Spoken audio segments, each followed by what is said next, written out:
যে আমার 72 সালের আমার যে ব্যবস্থা ছিল, গত 53-54 বছরে আমার প্রোক্লামেশন অফ ইন্ডিপেন্ডেন্সে যে সাম্য, মানবিক মর্যাদা, সামাজিক ন্যায় বিচারের আমরা ঘোষণা দিয়েছিলাম, 53-54 বছরে বাংলাদেশ ভূতের মতন উল্টো দিকে বাংলাদেশ যাত্রা করেছে। পাকিস্তানি জমানার মতন এক দেশে দুই অর্থনীতি, বাস্তবে দুই সমাজের মতন কায়েম হয়েছে। আপনারা এখানে আলোচনা করেছেন, ধরুন অনেকগুলো সংস্কারের কমিশন হয়েছে, কিন্তু গত 16টা বছর ধরে যে দুর্বৃত্তরা 17-18 কোটি মানুষকে যারা জিম্মি করে ফেলেছিল, ইস্ট ইন্ডিয়া কোম্পানির মতন বাংলাদেশকে যারা একটা লুটের বাজারে যারা পরিণত করেছে, ফলে সেই দুর্বৃত্ত, মাফিয়া, বদমাশ, তাদের আমি দেখছি উল্লেখযোগ্য কোন তারকা দুর্নীতিবাজ, কোন তারকা লুটেরা, কোন তারকা মাফিয়া সরকারের সাথে দুই একজন ছাড়া এদের কাউকেই এ পর্যন্ত গ্রেপ্তার করা হয় নাই। এদের অবৈধ অনুপার্জিত অর্থ সম্পদ কোনোটাই এ পর্যন্ত বাজেয়াপ্ত করা হয় নাই। এরা বহাল তবিয়তে আছে এবং আমি বরঞ্চ উদ্বিগ্ন এদের সাথে পরবর্তীতে আমাদের নানা ধরনের ব্যক্তিবর্গ কিভাবে এরা পুনর্বাসিত হতে পারে, বরঞ্চ প্রত্যক্ষ পরোক্ষভাবে সেই চেষ্টাই আমি কিন্তু লক্ষ্য করেছি আর কি। যে কারণের জন্য গণহত্যার, ধরুন রাজনৈতিকভাবে যারা গণহত্যার নির্দেশ দানকারী, যাদের কমান্ড রেসপন্সিবিলিটি, আইসিটি অ্যাক্টে তাদের একটা বিচারের তৎপরতা চলছে। ফিজিক্যালি, শারীরিকভাবে যারা গণহত্যার সঙ্গে যুক্ত, যারা গুম খুন, যেটা একটু আগে আমার এক ভাই বললেন না, তিনি প্রায় 9 মাস কতদিন তিনি জেলখানায় ছিলেন, এরকম প্রায় 1 কোটি বা 1.5 কোটি মানুষ গত 17, 15, 16 বছর তারা বাড়িতে ঘুমাতে পারেননি। এদের ব্যবসা বাণিজ্য বন্ধ হয়ে গেছে, এদের অনেকেরই পরিবার পর্যন্ত উচ্ছন্নে গেছে। এই মানুষের যে রক্ত, কান্না, বেদনা, যারা এটার জন্য দায়ী, এ ধরনের বাহিনীগুলোর ব্যক্তিবর্গরা, এদের 14 আনাই এখনো ধরাছোঁয়ার বাইরে। এরা এখনো পর্যন্ত এদেরকে গ্রেপ্তার করা হয়নি। কিছু কিছু দেশের বাইরে গেছে, আর কিছু কিছু আত্মগোপনে ছদ্মবেশ নিয়ে নানাভাবে ম্যানেজ করে এখন তারা অন্তর্বর্তী সরকারের ছত্রছায়ায় এখন তারা ক্ষমতার মধ্যে আছে। কোথায় যাবেন আপনি?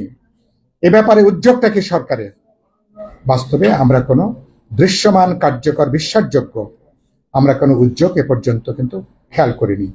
অনেকগুলো প্রস্তাবনা আছে, আমি মনে করি এখন আমরা আলোচনা হবে। ধরুন বিভিন্ন রাজনৈতিক দলের আমাদের অসংখ্য প্রস্তাবনা থাকতে পারে। সরকার কোথায় দাঁড়াবে? রাজনৈতিক দলগুলোর মধ্যে ন্যূনতম যেখানে ঐক্যমতের জায়গাটা আছে, যেখানে আমরা একসাথে দাঁড়াতে পারি, আমি মনে করি সে জায়গায় আমি এখনো মনে করি আলাপ আলোচনা করে, বোঝাপড়া তৈরি করে আমরা সংবিধানে কোথায় সংস্কার দরকার, গোটা নির্বাচনী ব্যবস্থার কোথায় সংস্কার দরকার, বিচার ব্যবস্থা থেকে শুরু করে মনে করি সবগুলো আলাপ আলোচনা করে আমরা ন্যূনতম প্রশ্নে হয়তো আমরা ঐক্যবদ্ধ হতে পারবো।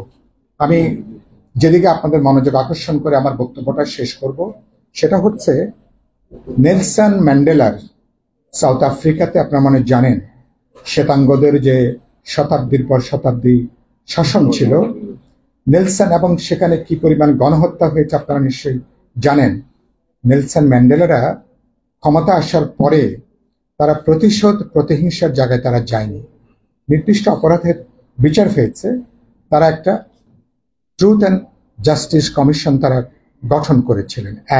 একটা ন্যাশনাল রিকনসিলিয়েশন তারা একটা তৈরি করেছিলেন, যে আমরা আমাদের মধ্যে যে রাজনৈতিক ভিন্নতা, রাজনৈতিক প্রতিপক্ষ মানে আমার শত্রু না, আমরা এখানে রাজনৈতিক প্রতিপক্ষকে মনে করি আমাদের শত্রু।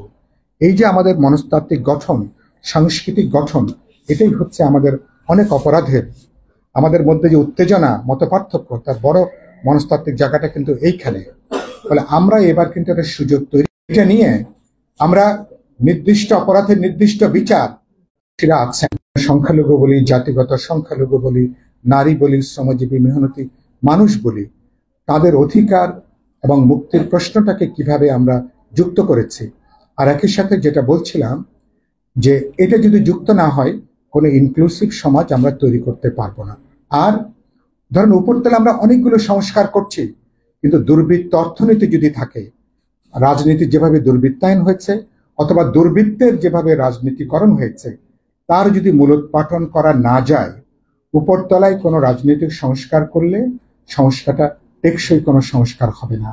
কারণ রাজনীতি হচ্ছে অর্থনীতির ঘনীভূত বহিঃপ্রকাশ, হচ্ছে রাজনীতি, একটা কনসেন্ট্রেটেড এক্সপ্রেশন অফ ইকোনমি, সেটা হচ্ছে পলিটিক্সটা। তাহলে বেসিক কাঠামো যদি দুর্বৃত্তরা নিয়ন্ত্রণ করে, যদি লুটেরারা নিয়ন্ত্রণ করে, একটা আনহোলি মাফিয়া নেক্সাস, তারা যদি 17 কোটি মানুষের ভাগ্য তারা যদি নিয়ন্ত্রণ করে, উপরের তলায় কাগজে কলমে কিছু প্রস্তাব, কিছু সিদ্ধান্ত নিয়ে আমি দেশকে কোনো গণতান্ত্রিক সাম্যভিত্তিক কোনো মানবিক রাষ্ট্র সমাজ তৈরি করতে পারবো না। সেজন্য যে কথাটা এখানে আলোচনা এসছে, বৈষম্য বিরোধিতার প্রশ্নটা গত 5.5 মাসে কোনো আলোচনার মধ্যে নাই। এটা নিয়ে কোনো কমিশন এ পর্যন্ত কিন্তু গঠিত হয়নি। শিক্ষা নিয়ে যেমন কোনো কমিশন হয়নি, বৈষম্য বিলোপের ব্যাপারও কিন্তু কোনো কমিশন হয়নি। সরকার আসল জায়গাতে হাত দিতে চায়নি, যেগুলো একটু আরামদায়ক, যেগুলো সংস্কারগুলো বেশিরভাগ হচ্ছে শিক্ষিত অংশের মধ্যে আলোচনা, রাজনৈতিক দল আলোচনা করে, শিক্ষিত মানুষ আলোচনা করে, এনলাইটেন যে ইন্টেলিজেন্সিয়া তাদের মধ্যে এগুলো আলোচনা। 80-85 ভাগ মানুষ যে বাজার ব্যবস্থার মধ্য দিয়ে প্রতিনিয়ত সে ঠকে, কিনতে ঠকে, বেচতে ঠকে, যে বাজারের কারণের জন্য তার জীবন এখন দুর্বিষহ, সে বাজার সংস্কার থেকে শুরু করে অর্থনৈতিক গুরুত্বপূর্ণ রিফর্মের কোনো আলোচনা নাই, কোনো এজেন্ডা নাই, কোনো কমিশনও নাই। সেজন্য বাকি সংস্কারটা উপরসা হতে বাধ্য। আশা করি এইসব ব্যাপারেও আমরা মনোযোগ দেব, আমাদের আলোচনার মধ্যে আনবো। সত্যি সত্যি যেহেতু পুরনো ফ্যাসিবাদের জমানায় আমরা কেউ ফিরতে চাই না, সুতরাং যদি আমরা চলতে চাই, প্রথমত সবাইকে নিয়ে চলবো। আপনার সাথে আমার ভিন্নতা মানে আপনি আমার শত্রু না, আপনার সাথে আমার মতাদর্শিক বিতর্ক থাকতে পারে, আমার পলিটিক্যাল এজেন্ডা নিয়ে মত পার্থক্য থাকতে পারে, কিন্তু এই বৈচিত্র্যের মধ্যে ঐক্যের জায়গাটা তৈরি করে কিভাবে একটা ইন্ডিপেন্ডেন্ট স্টেট হিসাবে 21শ শতাব্দীর উপযোগী মানবিক গণতান্ত্রিক দায়বদ্ধ রাষ্ট্র সমাজ সরকার তৈরি করতে পারি, তার উপরে বাংলাদেশের ভবিষ্যৎটা নির্ভর করে। এই সরকারের উপরে খুব বেশি আশা করে লাভ নেই। ওনারা রাজনৈতিক দলগুলো যদি পরিপূর্ণভাবে সহযোগিতা না করে, সরকারের পক্ষে একা তেমন কিছু করাটা সম্ভব হবে না। সরকার কিছুটা ভিত্তিটা তারা তৈরি করতে পারেন, কিন্তু বাকি কাজগুলো রাজনৈতিক দলকে, ইম্পর্টেন্ট যারা পলিটিক্যাল স্টেক হোল্ডার, তাদেরকেই, যারা দেশকে নিয়ে দূরবর্তী চিন্তা করেন, তাদেরকে আসলে এগোতে হবে। আমি মনে করি সে ব্যাপারে আমরা অতীতের ভুলগুলোকে আমরা পুনরুক্তি করব না। 71-এর মুক্তিযুদ্ধের পরে 72-এ আমাদের স্বপ্নটা দুঃস্বপ্নে পর্যবেসিত হয়েছিল। আমাদের 90-এর গণ অভ্যুত্থান, আমি 9 বছর তখন আমি রাজপথে ছিলাম, এই গত 16 বছরের মতন, তখনও কিন্তু 90-এর গণ অভ্যুত্থানের পরে আশাটা হতাশা পর্যবেসিত হয়েছিল। এবার 2024 সাল আমাদের সামনে পরিবর্তনের, রূপান্তরে, বাংলাদেশকে সামনে এগোনোর জন্য যে সুযোগটা তৈরি হয়েছে, আমাদের কোনো হঠকারিতায়, আমাদের অনৈক্যের কোনো বীজের কারণের জন্য, আমাদের কোনো অতিকথনের জন্য এই সুযোগটা যাতে আমরা না হারাই, আশা করি এই ব্যাপারে প্রত্যেক আমরা দায়িত্বশীল আচরণ করব।